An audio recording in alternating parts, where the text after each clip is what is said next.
পথবরোধ হয়েছে এখানে আজকে যে পথবরোধ হয়েছে তারা পূর্ব গনকির বাসিন্দা, পূর্ব গনকি গ্রাম পঞ্চায়েতের। তো ওইদিকে দীর্ঘদিন যাবৎ যে পাওয়ার লাইনের একটু সমস্যা হইতেছিল, লাইন আপ ডাউন করে অনেকের বাড়ি ঘরে ফ্রিজ টিভি গেছে যে কারণে মানুষ বিক্ষুব্ধ হয়ে রাস্তা অবরোধ করছে। তো খবর পাইয়া সেটা আমি আইসি সেটা এবং ইলেকট্রিক ফায়ার হাউসেও ফোন করছি, এসডি সাহেবও আইসে।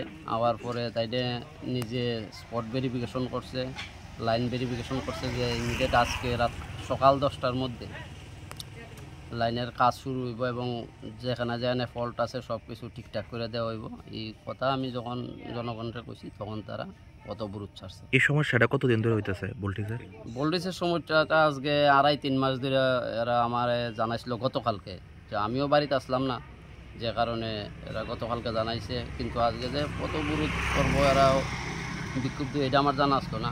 তো সকালবেলা আমার এসডি সাহেব ফোন করছে যে এমনি রাস্তা অবরোধ হয়েছে, আপনি একটু আইয়া। তো আমি আইসি করে তাই এসডি সাহেব আইসে সেটা দিনে স্পট ভেরিফিকেশন। এটা কোন জায়গাটাতে অবরোধ হয়েছে এবং কোন রোড? আমার জাম্বুরা গ্রাম পঞ্চায়েতের 3 নং ওয়ার্ডের। ঠিক আছে।